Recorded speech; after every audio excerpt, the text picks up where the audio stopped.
This episode and the entire season is proudly brought to you by California Cryobank. Use code QueerFam for a free level 2 subscription at cryobank.com. Love is love on the Queer Family Podcast. Love is love. People forget that, and I'm sure all of your listeners know this, but people forget, gay families have to decide everything. Yeah. There's no Every default lane about anything. No default Everything anything. has to be decided, which is the only reason, I think one of the only reasons that we in general are better at relationships is because we're forced to have constant conversations about things that most straight people find themselves falling into. Welcome to the Queer Family Podcast, y'all. The show all about family, but with gay. My name is Jamie. I'm your host, and you, my friends, are tuning into this show whose mission is to uplift, highlight, normalize, and celebrate LGBTQIA+ families in all of our beautiful identities. And there are a lot of them. Let's be real. There's a lot of identities in this community, and we cover them all. And this episode does not disappoint. I had the pleasure of sitting down with Gavin and David. They are the co-hosts of the podcast, Gaytriarchs. That's the show I was telling you about last week. And I told you I was going to get them on, y'all. And I did. They are here. They are friends. They're gay friends, dads. And between the two of them, they have 4 kids, 2 each. And they both use surrogacy to make their families. But as these stories often go, their stories are extremely different, even with the same freaking path. Of course, we got into that. And then really, we just had a lot of fun together talking about parenting from a gay lens, which that's the fun about their podcast that I really love. So we had fun. It's a really fun conversation. You're going to love it. And if you didn't get enough of us when you're done with this one, you're super, super lucky because they interview me on their podcast this week too. So what you're going to want to do is head over to Gaytriarchs in your podcast app and check that episode out as soon as you're done with this one. I mean, you got nothing better to do, right? I mean, work, schmirk. Just go do that. Forget it. Forget about work today. And before I roll that tape, I have something really, really, really, really big to share with y'all. We are winner chicken dinners, y'all. Yes, that is right. Listen up, folks. The Queer Family Podcast has won not one, but 2 Signal Awards. We did it. We did it, y'all. So we won in the LGBTQIA+ category, which is wonderful and amazing. And I'm so glad we won that. We won bronze in that category. And we also won in the family and child raising category. We won silver in that category. And I told you this when we were leading up to these awards. I wanted this one really bad because this is the first time ever that this little podcast has been recognized in a non-niche queer category box that they like to put us in. This is the first time. We are mainstream, y'all. We are in the family and child raising overall category, bitches. And you know what else? We took silver, but, and I don't understand why, there was no gold in the category, so nobody got gold. So that means I'm on top. That means the Queer Family Podcast won overall because we got silver and the rest is bronze. So booyah shaka, we did it. I'm so proud of us. Thank you all for tuning in and going over there and voting and doing all this stuff. I'm just so happy. I'm so great. And before I roll the tape, I do have one really sweet comment to share with you that goes along with these awards. This one comes from Greg on the social. Greg says, "Hey, Jamie, just wanted to share a huge congrats on your awards! Exclamation, exclamation. I like the all caps. Thank you so much, Greg." Yay, Greg says. "I love the podcast. I've been listening for some time now, and I've learned a lot about all the different ways us queers create our families. Yeah. My hubs and I are about a month out from our little baby being born via surrogacy. What a journey it has been. Thanks again for all the work you do with all those little huggy faces with the hearts." Thank you, Greg. That's beautiful. Oh my God. Good. I mean, whoa. Sending all the baby dust in the world. All the baby dust. Everybody at home, send the baby dust because here you go. Here it comes. Now the real journey begins. You thought this was hard. I'm so happy this show has helped you. And I think you're going to love this episode too because we talk a lot about surrogacy. So all of you at home, if anything in these episodes resonates with you, or if you just want to ask me a question. I want to hear. I want to hear it all. So whether you're an ally, you're a queer, you're a parent, or you're not, you can email me, you can DM me, and you can even send a voicemail or text to 646-470-1840. There are so many ways to find me. I'm everywhere you didn't want me and more. You poor things. I mean, you lucky things. Please keep on reaching out, y'all, and please keep on supporting. I appreciate you all immensely. You have no idea.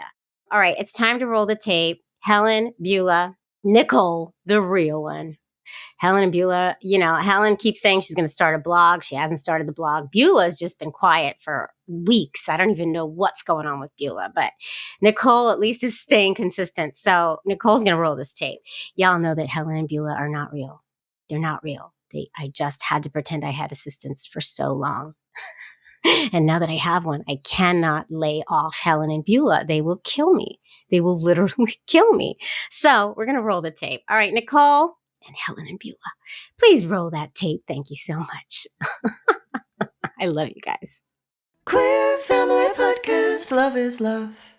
Hi, Gavin and David. Hello. I am very excited to be here with you today. Woo-hoo. This is going to be fun. This is going to be so fun because, well, I'm just going to say it. You guys have a podcast called Gaytriarchs. See, look, I'm already doing your elevator pitch for you, and I make it my business to not do that. And we're done. Thank you. But your podcast is really fun, and it really, I was telling you earlier, it does like make me think of the old days on my show when I had a co-host. And all the banter and the back and forth, and I love how candid the two of you are about parenting and how much it sucks. So it sucks so much. Kids ruin everything. They sure do. They're such little assholes, but we love them. All right, so I'm not going to say anymore. You're going to give me and our audience, the Queer Fam Squad, I call them. I know, so gay. Your 30-second elevator pitch about who you are and why you're here. And I'm going to put up a little timer, but don't you get scared. What? I will never. Oh yeah. my gosh. Okay. I won't cut you off. It's the silliest thing we do. People always go for like 3 minutes and I'm still the timer. I'll just take it away and pretend it never happened. David, this is training for your future Oscar. Yeah, absolutely. You're right. Mm-hmm. This is why I do this. I feel like I'm about to go into double Dutch and I'm just like, I'm not right sure when to jump in. Okay. All right. I'm ready. Thank you for the double. Thank you for that. Okay. On your marks, get set, go. Hi, my name is David F.M. Vaughn. I'm a writer and a director, and I am a gay dad.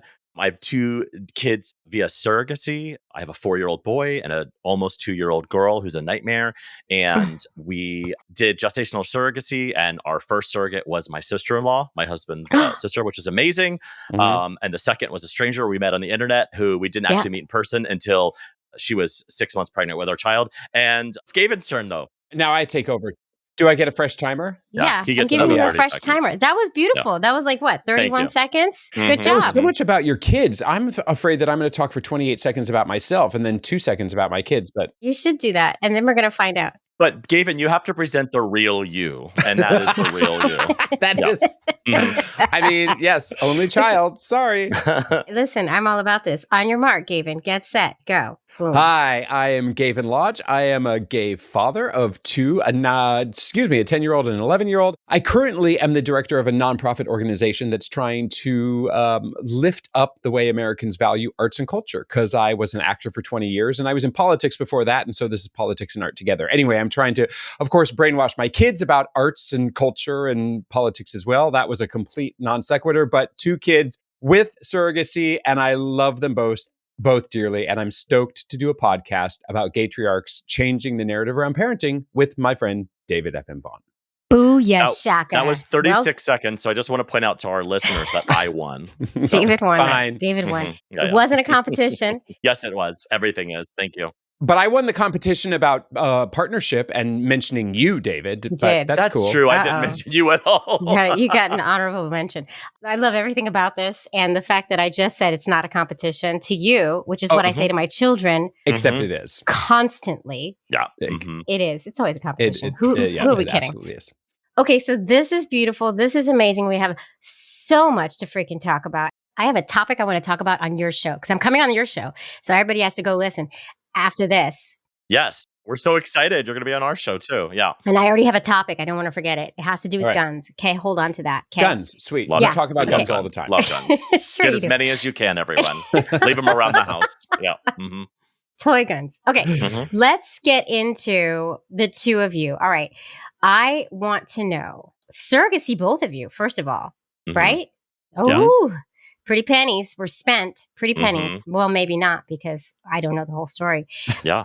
Why don't we start with, because Gavin, you just did your elevator pitch. Why don't we switch it back to David?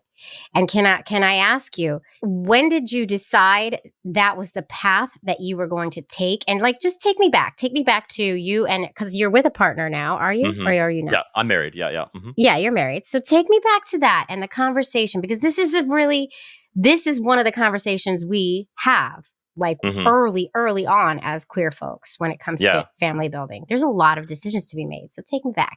Totally. First of all, I'm an open book is what most people say. I always say I have no boundaries. So feel free to ask me anything or I have like literally anything. So I have always wanted kids. And I don't know how much of that was like me trying to fall into the heteronormative trap, but I have always just kind of wanted kids. And when I met my now husband, and I remember on his Match.com profile, it said, "Wants kids?" ? And it was like, maybe. And mine was like, fuck yes, or whatever it was. Anyway, so we went to a not-for-profit organization called Men Having Babies. And it's I know them. Yeah, it's an educational organization that basically they have a lot of these like weekend seminars, and I live in New York City, and so we went to their seminar, and we kind of walked in thinking, oh, I guess we'll do surrogacy or adoption. We don't really know, and we got a really great education, but we walked out of there like I think a lot of people do, kind of dejected, thinking that like, oh, surrogacy costs $150,000 on average per child. Yeah. I was like, I have $11 in my bank account. I do have a coupon for like a free guacamole from Chipotle, but like that's not gonna buy me a kid.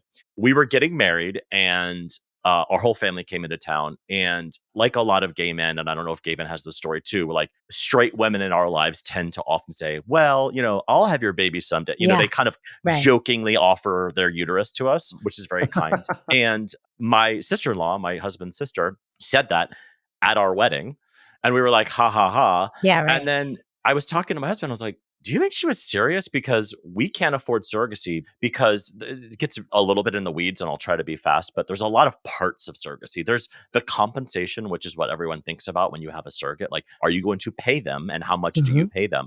That is not the big cost. There's IVF, there's egg donation, the insurance aspect of it. So my sister-in-law was like, we basically approached her, and we said, listen, no pressure. This is at our wedding. This is at our wedding. This happened at the wedding? Like, this is all happening at our wedding. This is at like the dinners before or whatever. So she was like, I'll have your baby. And then like... Not literally at the event. No. Okay. All right. Then you were like saying vows, and then like... Correct. Like, I do. And Aaron, do you? Do you? Okay. So... That's a fun way to do vows. Yeah. So we basically were like, no pressure. Please say no. But like you jokingly said this, like, is that for real? And she was like, yeah. I'll ask my husband, but yeah. And she had insurance that was surrogacy friendly at the time. And she had all of this stuff to basically where it would have been affordable to us, because we would have to pay for IVF and all that stuff. So basically it was a coupon. This is a coupon situation. Oh, I don't buy anything full price. Especially babies. This is the way. Okay. Yeah, it's the only way. So she called her husband. Now, keep in mind, they are like cool granola Portland types. And she called her husband. She goes, so I'm thinking about doing surrogacy for Brian and David. What do you think? And his response was, they have two girls. I think it would be a beautiful thing for our girls to witness. You give that gift to them. I was like, oh my God, can you be nicer? Like, it's so annoyingly kind. Put a bird on it. This is your brother? This is my brother-in-law. That's your brother-in-law, and she's my sister-in-law. So like, it's my husband's sister and her husband. Okay, I get it. Could you build could you draw a tree, a family tree for us? Oh my God. That's beautiful. Long story short is that she basically said yes. And we knew nothing about surrogacy other than what we had learned at Men Having Babies. And so we kind of stumbled through. We got a lawyer. We did the IVF process. We did the whole thing. And we were very fortunate. DIY. We did slightly DIY. We didn't have an agency. Okay. We didn't do anything, but we had learned. I mean, listen, you can learn anything on YouTube. So we literally, we got a lawyer. We made sure to pay for it, like a nice lawyer. We went through an agency for egg donation and creating IVF, doing IVF. And so we were fortunate enough it all went great. We had one transfer, immediate pregnancy, and we had a healthy baby boy. So we were so very fortunate. And then when we went to do the second time, my sister-in-law was like, okay, thanks. That was, you got one. I'm done. You know what I mean? Like, which is totally reasonable. And so we found a matching group on Facebook about basically IPs, which means intended parent, and surrogates, both traditional and gestational. And we basically said, we joined these groups. And before we knew we were going to have a second kid, this woman posted on the group and she said, hey, I want to be a surrogate. Here's a little bit about me. I live in Portland, Oregon. I'm a lesbian. And I play the ukulele. I went, I need to talk to you. I'm obsessed with you. And I messaged her. I said, listen, I don't know if we're having a second kid. I don't know if we need a surrogate, but like, sorry, my watch is listening to me. And I was like, you're just so cool. I just wanted to say hi. Hi. She's like, hi, great to meet you. And then months later, we decided. And I immediately talked to her. I said, hey, are you so interested? She said, yeah. And this was during COVID, the middle of COVID. Wow. And we did everything. We did testing, transfer, all the things remotely. She was in Portland. We were here. We never met her in real life via other than FaceTime until she was 6 months pregnant with our child. We knocked up a stranger across the country. Yeah, you did. That's the gateway. And then we got lucky and she got pregnant. She had a healthy baby girl. And again, we're super lucky. We got just super lucky. So many questions. I want to dig into the egg donor after I hear a little bit of Gavin's. Yeah. I have questions about the egg donor and choosing that. And then is it the same egg donor? All the things. And how the hell did you get the embryos to the surrogate? Okay, I have questions. Okay, Gavin, take us back. How did this begin? Happy to share it. I think we had a pretty conventional route to pregnancy via surrogacy. And we went through an agency that was actually out of California. So I think three of the elements that are the funniest here or most interesting is that one, it was the only time in my entire life that I flew across the country and back in one day. I was from New York. That's a long flight. I'm from Cali. Yeah. First flight out, went to Pasadena, jerked off into a Dixie cup and got in a plane and came right back in one day. Wow. Gavin, wait, can we say that? This is not our podcast. We encourage cursing and discussing. Can we say that on this podcast? You can say anything you fucking want. Okay. All right. Wow. Okay. Well, all right. It is, I guess I'm kind of shocking David here because I don't think he knows that story and I've never talked about spooging on our podcast. I leave that to other people. So I'm proud of you. Proud of you, buddy. And then also with our first kid, our surrogate carrier, who is a phenomenal woman from Colorado. I'm originally from Colorado as well. And back when we did this, you couldn't do surrogacy in New York. You could do it in Connecticut, Massachusetts, a bunch of random states, including Colorado. And so I opted for, hey, could we try to find this surrogate carrier in Colorado? Because that's close to home for me. We found this amazing woman who had 3 kids herself. She had been a carrier for another couple in West Virginia. And she's like, I have really easy pregnancies. I love being able to do this. I love I usually have about 4-hour, deliveries. Labors? Oh my God. She's also a vegetarian, non-smoking, non-drinking, non-caffeine ingester who's a marathon runner. And my only worry was like, same. Girl, do you need to eat like a hamburger or something? But she's super, super healthy. Anyway, she was like legs up, ready to go with the transfer. Wow. And then there was a little problem. She was in LA with the egg donor I assume the egg donor in one room, surrogate carrier in another, and I'm in New York. And suddenly the agency calls me and they say, everything's looking good. We aren't happy with the number of eggs we have gotten from the egg donor. There weren't really enough to really feel viable, but there were some healthy ones. And he was masking the actual issue and burying the lead. He goes, but we lost your sperm. And I'm like, you literally have one job. You literally. I want to point out I've never lost sperm in my entire life. I know where all of it is at all times. That might have to be the episode title. Oh, shit. And you flew all the way across country to give them that. I did. Exactly. Somebody's coffee at that place just did not taste right that morning. Do you know what I mean? Oh my God. Or it tasted exactly right. Just kidding. Right. Gross. Oh, Just kidding. God. Anyway, oh, my God. so there was that. Gavin, that's our show. That's Gaytriarchs. This is the classy show. We've got to class it up for Jamie. I just had a guy tell me that there's like way too much talk of vaginas on my show. So this is good. We're balancing it out, okay? You're the boss of your own show. This is your show. You talk about vaginas as much as you want. As much as you want. Although, where do you lie on the debate between vagina versus vulva? Oh, God, yeah. We're talking about this with my daughter because she's 1.5 and I call her vulva. And my friends are like, why? I'm like, because it's a vulva. And they're like, no, just call it a vagina. Okay, I'm going to be honest. I think vulva is disgusting. Like the word? Yeah, I say vagina. We say vagina in this house. Just a catch-all for everything there. I don't think I've ever thought of calling it a vulva, though. I don't know, like maybe I'd call my dogs a vulva. I would say, no, not even hers. Wait, their names are vulva? I mean, let me bring you up here. There's definitely there's the progressive realm of folks who are like, listen, the outside of female genitalia is a vulva. The vagina is the vaginal canal inside. Yes. So right. That's true. It's very technical. If you want, and listen, we do have to get very technical when we speak about our bodies and our families with our children. So listen, if you're going for technicality, that is the way to go. I just don't like that word. Okay. Well, this is your show. We will stop saying it. So whatever. We'll get back to vagina. We'll get back to vagina. So anyway, the last element, I think I FedExed the next round. Wow. I was going to say you can ship it. Yeah. Like a month later. And then ultimately, you get the kid that you're supposed to have. And that ended up in my daughter. But I will say the one element, it is expensive. It's a very expensive process. And unfortunately, I didn't have a coupon and I didn't look far enough to get hooked up, frankly, which David was very smart to do. My story actually in surrogacy is that my mom passed away unexpectedly back in 2008. And she was much smarter with her money than I was.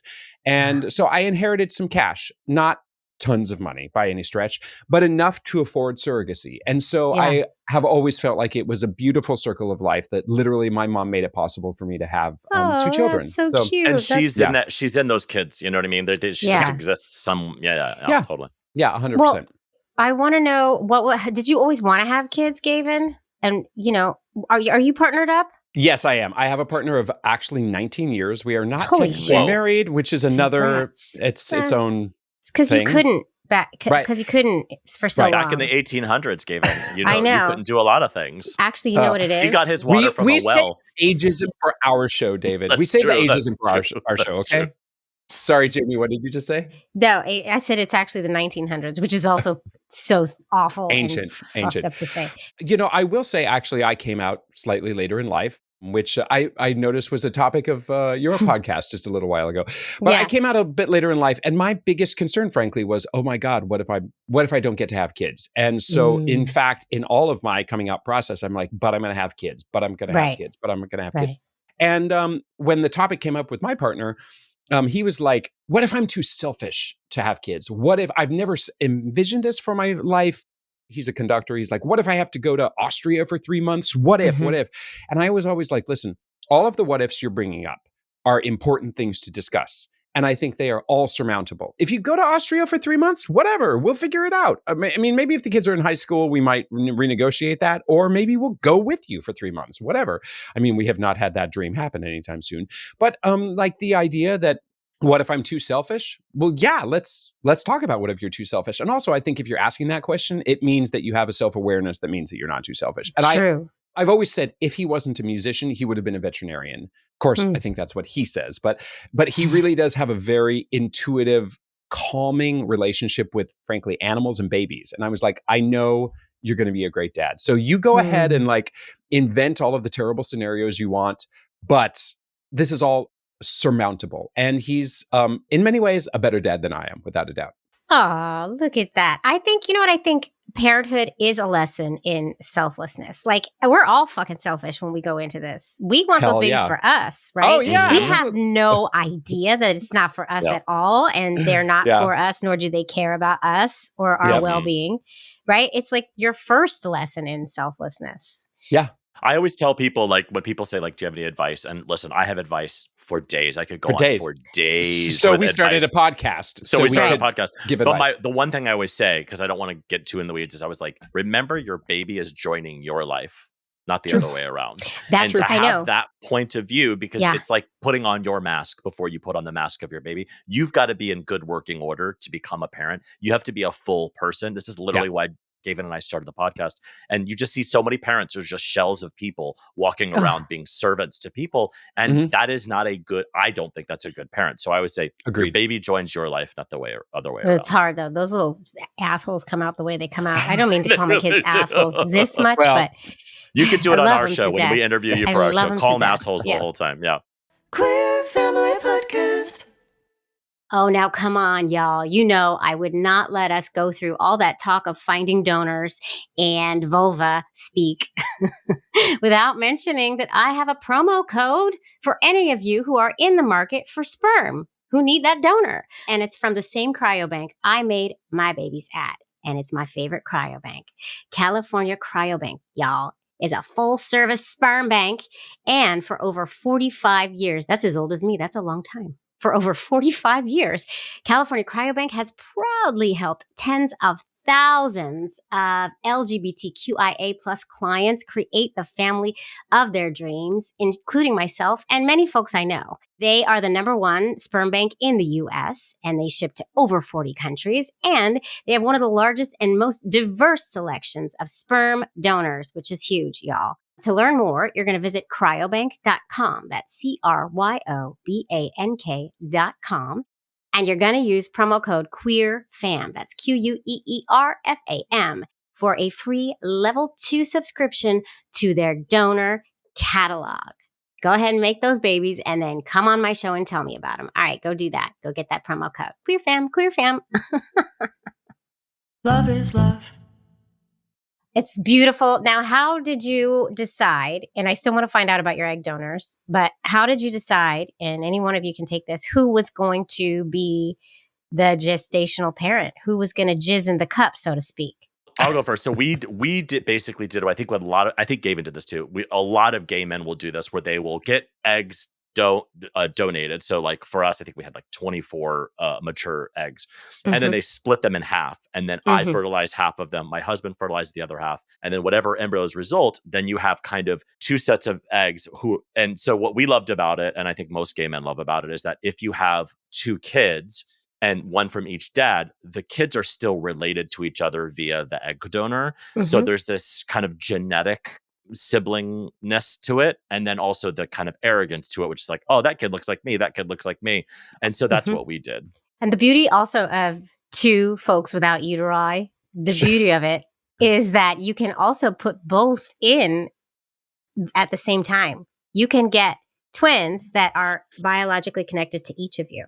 Sure. That is not as common anymore. Like most doctors won't do that anymore. Right. But no, I know a lot of people who have their kids that way. Yeah. No, they have their kids that way. Pretty wild. Like that would be so fun for me. We have to wait. We have to do it we could be pregnant at the same time, I guess. But that's true. Who the hell? I have talked to somebody who did that. Why would you ever do that? That seems bonkers. We interviewed on our show these two dads, they're military dads, and they got two different surrogates. Oh. And they both at the same time did transfer to each dad to the two surrogates at the same time. And guess what? They both split. Yep. Both of the babies split. So they had, at one point now, it ended up going all the way through, but they had 4 fucking babies on the way within a couple of months of each other. My God. Yeah, it was crazy. Yeah. Okay, wow. That's a lot. See, there's lots of things. Go ahead, Gabe. I was going to share that my story actually is a bit different, that I was the one who was definitely driving the baby train. And so it was just kind of a foregone conclusion that I was the one who would have the Dixie cup sample first, which was lost. Then we went on a baby moon when our surrogate carrier was 8 months pregnant, which now in retrospect was cutting it real close, considering my second kid was born 3.5 weeks early, and we would have been on vacation had that or on baby moon. But anyway, we were on our getaway, and before the kid was even born, I said to my partner, now I think we should do this again. And I think you should be the dad this time. And no, excuse me, he said that to me. And I said, oh, I was going to bring that up at dinner tonight. And he said, I know. That's why I'm bringing it up now so we can have a calm dinner. Now, we have different approaches to what counts as calm conversation, but that seemed stressful to him. So he needed to get it out before I did. So anyway, he is biologically our son's dad. And, and we wanted to have the same egg donor, but she went MIA actually in the middle of the process. And our agency, whose name I cannot remember right now, contacted her and they said, listen, this is a couple that wants to have a sibling. And, they're really hoping, and they reached out for, I don't know, maybe a month or two. And she just went MIA. And so maybe she just didn't want to do it again. Unfortunately, we didn't get any response. But you didn't have any left over? No, we didn't, because we just didn't do that. We used everything that we could. They did a fresh transfer though, which is different. Like we did a frozen transfer, which is where like we did it all and froze it. Yeah, exactly. And then so we had 13 on ice basically. Yeah. Which sounds like a terrible drink. Yeah, that sounds like a terrible drink. 13 eggs on ice. Yeah. But that's the name of the episode. At first, we were stressed or upset that they wouldn't be actually biologically related. And then we're like, you know what? Whatever. We're making the family our own way. They're going to be siblings. And for that reason, also, my partner, because we are not married, he said, I want my son to have the same last name at least. So he generously said, our son will have my last name, and both kids have my last name because we aren't married and we aren't hyphenated or anything. So, it's our own level of semi-complication. But people forget that, like, and I'm sure all of your listeners know this, but like, people forget, like, gay families have to decide everything. Yeah. There's no default lane about anything. No default everything anything. Has to be decided, which is the only reason, I think one of the only reasons that we in general are better at relationships is because we're forced to have constant conversations about things that most straight people find themselves falling into. I'm going to amend it to say better at everything. Oh yeah, 100%. Yeah, I was trying to be so kind. Much harder. Again, I'm trying to be really cool on your show and not disgusting like on our show. We're better at parenting. Yeah. Like, come on now. Yeah. No, because we really do have to make every single little tiny decision, like you just said. Like we have to communicate. Put it. Yeah. Yes, we have to. Mm-hmm. But I bet you all three of us have different ways that we gave our children last names, even just in this room right here, right? Like my kids are hyphenated, but my wife and I each kept our own last name. So we don't all have the same last name. Nope. The kids do, right? Mm-hmm. And then Gavin, your kids have yours, but your husband. Yep. And then what about you, David? We just don't use last names. My kids, they have a symbol. It's just a drawing of a dick. That's their last name. No, but my kids. Sorry, again, I'm on a good show. I'm on the classy show. I was thinking like a pie sign. I don't know. No, yeah, a piece. No, so that would be too vulva-like. One of the things, like you were saying, is like you have to have these conversations. When we were talking about last names, both of us were very attached to our last names. I didn't want to hyphenate. I didn't want to change my name. My husband didn't want to change his last name, and we were just kind of like, so what do we do? So we settled on we do a lot of conflict. It's like whoever wants it more. Right. So he was really passionate about his last name. So I was like, great, kids can just have your last name. And now my kids have two middle names, no hyphenate. So like one of their middle names is my last name. Oh. And then they have their own unique middle name. Now I have two middle names as well, which I kind of like. So this apple did not fall far from the tree. David Francis Meredith Vaughn. Correct. Yeah, you do. Yes, okay. Francis is that Meredith. Your grandma's names? No, it's Franklin Martin, and one of them is my grandmother's. I thought those were really. I thought that was really cool. No, it's Franklin Martin, David Franklin Martin Vaughn. Like a lot of things, I don't know if you guys feel this way, but a lot of things that I stressed about, like who would be the first bio dad and whose last name would we use, and blah blah blah. I would lay up at night thinking about it. Yeah, I can tell you, I think about them having Becker as their last name and not Vaughn. Never once. Right. I just don't even think about it. When I pick them up, I say, I'm here to pick up Emmett Becker. And they're like, great. I was so worried that, my ID would not match them and there would be airport fight. It never comes up. But I was so stressed out about it. It is so interesting. Like we overthink all these decisions, but like my kids don't have a middle name because we knew we were hyphenating and we didn't. My wife is in education and her big thing was that the name has to fit in the freaking bubbles on a test. Yeah. Yeah. So we didn't want it to be too long. But I do sometimes think about like, what if we were all to just like, the lesbians do this a lot. I don't know if the gay guys do this. When like our friends call. Cunnilingus. Yes, cunnilingus. Yeah. Do you do that? Do you do that often? No. Well, it kind of depends. It's kind of the defining line between us. It's kind of that middle. Sorry. No. If there was one, right? Yeah. But they take your last names and we smush them together, and we're known as like, we're Kelton Woods. We're known as the Kelwoods. Our friends are Franzito and Brangelina. Franz and DeVito. So they're the Franzitos. Yeah, Brangelina. Like that. That's Do you guys do that? No. I know It's a nobody who lesbian does thing. that. It must be, huh? I think we sometimes will do it only because my last name is Vaughn, but it's Vaughn. And so some people will call us the Vaughn Beckers because it sounds like the Vaughn Traps. But like that's the fun. smush part, I think, is a lesbian thing. Interesting. Huh. Because I've thought about being like changing us all to the smush name. Because I don't think it sounds bad. Kelwoods. That's not bad. No, that's a great smush names is great. It does sound kind of cool. It sounds like a nice neighborhood. Do you know what I mean? That you probably can't afford, right? Oh, you live in Kelwood Estates. It also reminds me of Legally Blonde, David. Yes. Everything reminds me of Legally Blonde. Oh, geez. Here we go. Oh, my God. Okay. All right. So let's get into picking your egg donor, because this is a huge, I call this the search for Superman or the search for Superwoman, because we get cray-cray. Not all of us do. Many of us do. So let's dig into those searches.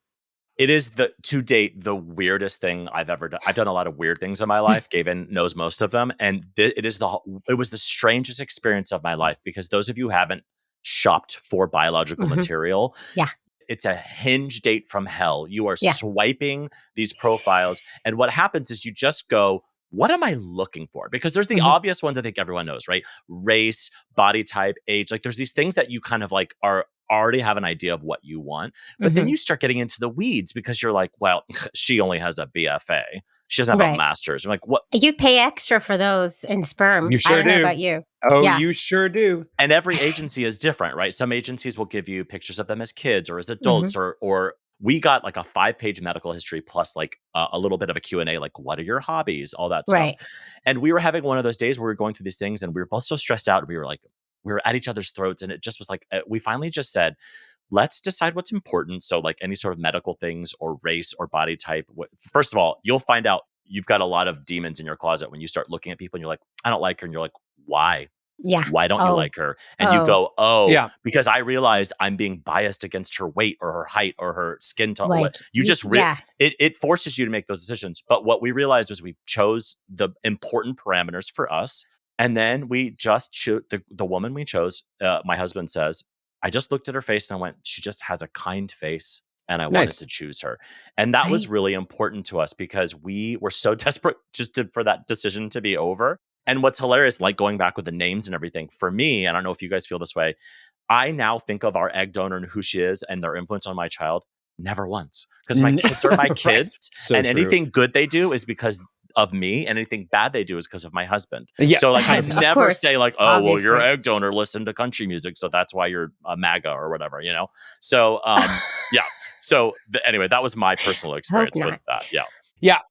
I joked for months and weeks and months and almost a year probably about how we were flipping through a J. Crew catalog of tall, beautiful women with Ivy League educations. And it happened to be that, again, our agency, whose name I cannot remember, was located in Pasadena. And so it tended to be very California looking women. And that meant like really blonde and really white. And that was interesting. There was very little diversity. And it took a while to like, we just had to follow our gut. Just like David said, like the kind face means a lot for sure. Or just like the kind vibe you're getting through a picture. David, did you have videos that you were able to watch? No, ours were just pictures of them as adults. We were able to watch videos of them. And often it would say like hopes and dreams, the word hopes and dreams. And whenever somebody would come on and say, my hopes and dreams is, we'd be like, delete, next. They can't conjugate. They don't know how to speak. Their grammar is obviously inherent. So next. I mean, it's kind of like an SAT score. You have to, move on for some reason. Down. Yeah. So we ended up finding just somebody who it was just the right vibe. Yeah. And also, we did kind of try to look for somebody who vaguely resembled my partner so that there was some kind of combination of us. And so, for instance, I used to be blonde when I was a kid, living in Colorado sunshine. I was super toe-headed as a kid. And so we were going for somebody with much darker hair, like my partner. And then we ended up having this woman who did, ironically, this wasn't the deciding factor. She did go to Columbia, but she was a tennis player. I don't know. There was just something about her that was like, this just seems right. Yeah, there's a feeling. There was also something I forgot to say that Gabe reminded me of. We were looking for women who were, and it sounds horrible because we're talking about biological material and we're talking about people, humans who are doing this. So you talk about them in a way that feels very demeaning in a weird way. But anyway, we were looking for somebody who was average and average looking as far as like the looks, like not defined, like very like forgettable. Because you want your genetics to shine through, right? That is exactly right. My arrogance was like, I want me to shine through. So we tried to choose a woman who just looked like a cute girl that is super forgettable. So like, first of all, we're not gorgeous. I don't know why we thought our DNA was so special that it needed to pop through. But that was one of the things. We were looking for somebody who would kind of fade to the background. And now when I look at pictures of her, I can see our kids' noses and mouth so clear as day. But I don't think about her anymore. I hope she's well. I hope she's doing great. But like, I don't think about her ever because we never met her. There was no, it was what is it called? Where you have no connection. Closed. We don't know so her you don't name. you didn't get open ID egg donors. No, but I think you can still like via like, Ancestry or whatever. Eventually they can find those. So not even when they turn 18, there's not an option to reach out. Not for me either. Yeah. Oh, wow. I didn't think they were really still doing that. No. I thought that everything was moving towards open ID. First, because you can find it all out anyway, but also because it's just better for what they say, it's better for the kids in the long run to Seems like be able to have an open door. But interesting, very interesting. And I do think about the donor. I do. I still do sometimes. Like my daughter is 9 now, and I see him in her. As she grows, I'm seeing him more, and it's like jarring. It's interesting. Did you have him on camera or video to see any mannerisms or the way he talks? We don't get that. So we had just had baby pictures. Actually, I've seen an adult picture of him since then. It's a very long story. That sounds juicy. One of the other parents with the same donor knows him, sent me a picture, hangs out with him, like whole thing. Wow. So I know a lot more than I thought I would. So that's my biggest fear is if we ever, because I'm like, I kind of want to run into her, just kind of get a vibe. But part of me is so afraid that I would run into her and like see that she was at like the Capitol on January 6th. Like, I'm so afraid that will taint my like image of her. Because like right now, she's just this like cute nurse from Portland, Oregon who likes country music and dogs. I'm like, I just want that to be her because I'm so afraid she's going to disappoint me. You have a really interesting picture of her. In your head, but it's very Gidget, I feel like. Very Gidget. But I doubt the Gidget who is donating eggs to an agency that's going to help you out, David, is really going to be storming the Capitol. I mean, I can't imagine. No. I can't imagine. I can't imagine. I like to believe that my donor is like the best person in the world because I have to. Yeah. Magic of believing. Yeah. But I did just interview Dr. Mark, who actually is one of the founders of Men Having Babies. Yeah. He and Lisa, the therapist, another previous guest of mine who they come back on every once in a while. And they're like my expert people because we're so technical on this podcast. We know all the scientific.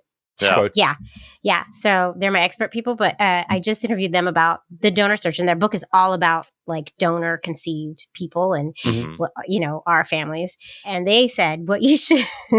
I had so much like anxiety during this interview because they were like, what you really should focus on first and foremost is medical background and like all this stuff. Everything that I did not do, they said we should do. I was like, I went straight for heart. Yeah, like it's very funny. I think in the end, a lot of us really go with our gut because you have to. It's such a big, huge leap of faith. And we have to say out loud, it's weird. We have to say, we can't hide behind like, no, it's this beautiful It is weird shopping for biological material. And if you just say that out loud, it just takes a little bit of the pressure off. Yeah. Yeah. It's so beautiful though. You got your beautiful babies. How old are your kids now? 10 and 11. And I definitely have an 11-year-old who turns 12 in 2 days. And she is an 11-year-old going on 17. Oh, God. But she's awesome. She's awesome. She's doing well at school. She has lots of friends and she's doing all the things that matter. And one of the things that matters is that assholishness at home. But it's It's okay. It's okay. Do you hear the exhaustion in his voice? Yeah. Yes. Oh, yeah. But please. yeah, 10 and 11. They're 19 months apart, and luckily they're besties. We had a lot of diapers all at the same time way back in the day. Oh my God, it was a lot. But they really are best friends. Oh, that's nice to hear. Mm-hmm. I don't think I can say the same for my kids, but lucky you. And then how about you, David? I have a 4-year-old boy and a 20-month-old girl. Yeah, so I'm in the middle of all of that. You're in it. No. Yeah. Yeah. Yeah, That's a I lot. have a Dolly Parton. I have a 9 and 5. Oh, cute. Oh, you're going to hold on to that. Yeah, hold on to that Dolly Parton for as long as you possibly can. It's and immediately soon. I thought breasts, right, when you said it, and which is terrible. But also because I fucking love Dolly Parton. But who doesn't? Yeah, she's who one doesn't? of our queens. Yeah, She's the best. She's the best. He turns 6 in November and she turns 10 in December. And I'm already mourning the loss of my Dolly Parton 9 to 5 children. Tell us at home a little bit about your show, how you met. How'd you meet? How do you know each other? Were you in a show together? Summer stock? That's actually really funny. David and I barely know each other, actually, when it comes down to it. We actually barely knew each other before we started this, which is that's how me and actually Robin true. were. So Gavin and I we both come from like the Broadway world. So we were both Broadway actors and dancers and just the musical theater world in general. We probably have so many friends in common. Oh no, a million. Literally, we know a million of the same people. Yeah. So I don't know actually.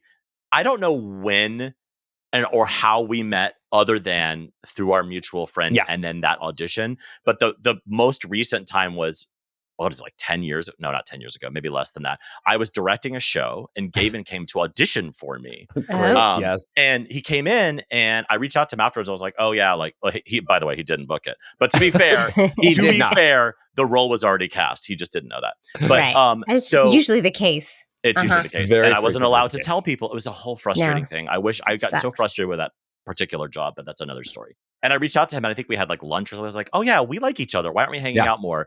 And then when I came up with the idea for this show, which was basically born out of when I became a parent, I was like, oh, all my friends went away. I felt like a shell of a person. I was like, wait, I'm still a full person. Where like I want to talk about sex. I want to talk about my career. I want to talk about other things and be a dad. And I just felt the whole gay parenting world was just these like Instagram accounts that were like beautiful and magical, but there was no realness to them. So gross. And so I was like, I need to start a show that's NSFW. It's comedy first. We're not going to heal the world. We're not going to help anybody. We're just going to laugh about poop and trauma and all the fun things in a like silly space. And I was just thinking about all of my gay dad friends.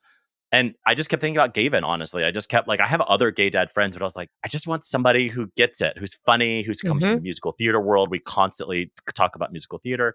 So Legally Blonde. Legally Blonde, my favorite show ever. And so I called Gavin. I literally called him and I went, hey, I want to do this podcast about gay dads. Do you want to do it? He's like, yes. So we just met in Midtown and I hadn't seen him in years. Yeah. And we just started talking. It was also post-COVID that we finally... This was just almost not even a year ago, David, also that you called me. It was like January, I think. I was immediately jazzed about it because one, I know David is somebody who makes shit happen. And I like to think of myself as somebody who makes shit happen, but I have a lot of shit going on right now. And one of the shits that I have going on right now actually is that many years ago, as a slight diversion, when we were expecting our first kid, I wanted a slick, masculine diaper bag. And all diaper bags tended to be either super feminine, which is totally understandable, or overcompensatingly masculine. Like, you're not going to make me a fucking pussy. I'm going to put a gun in my bag, you know? We had the same issue because my wife wanted same thing as you. Same thing. She was like, what the fuck is all these? What is this? Yeah. Right. Yeah. Yeah. Enough of the quilting. And so I started a company and I designed a diaper bag that was actually at Barney's before Barney's capitulated. And it's still at Nordstrom right now. But my point is actually along these lines is I wanted to do a podcast years ago to talk about daddy issues, so to speak.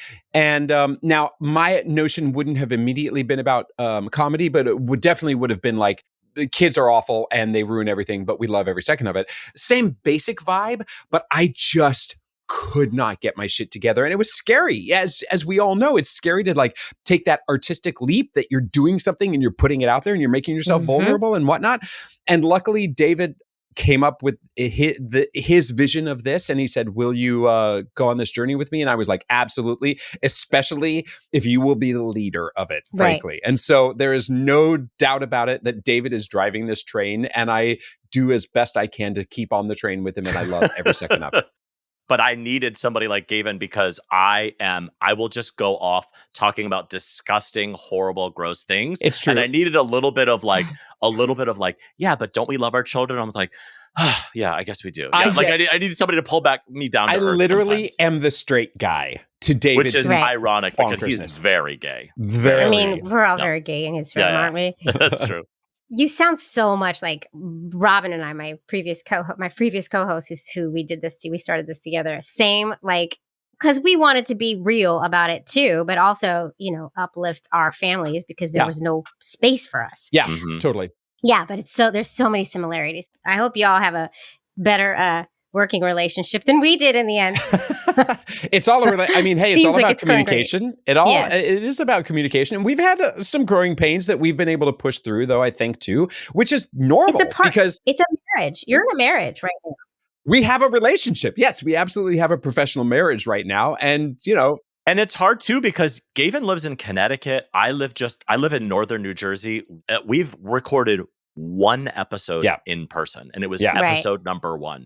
Yeah. Everything we record is remote. As you know, you're a podcaster. Like it's like the iceberg metaphor, right? All the things people see is just the episode that comes out. There is hours and hours and hours and hours of work and money and stuff. And all of that has to be remote over video or over phone. And that's just plain hard, especially when people don't really know each other. Although now at this point, now that I know where his semen has been across the country, I feel like we're pretty close. And also it makes it a lot easier because of the millions of dollars we're making in the podcast. We're making millions of dollars. Billions. Mm-hmm. Yeah. Let's tell those advertisers to put their money where their mouths are when it comes to inclusion. There we go. Let's talk about that, shall we? Oh my God. Diversity and authenticity. Come on, corporate America. We're right here for it. We're here. And we love your coffee, Starbucks. I do. I feel like we could talk for hours. Well, let's do it for another hour, shall we? We're about to talk some more because I'm going to go be a guest on your show, and I can't wait for this. I love that I don't have to be in the driver's seat. Although I don't think I needed to drive you guys too much here. You needed to corral us. We're like two same though. Like hyenas with IBS. Like you got to keep us contained or we're going to ruin your living room. Also a whole lot of musical theater energy. So step aside. I want the center. I want that spotlight, bitch. I want it.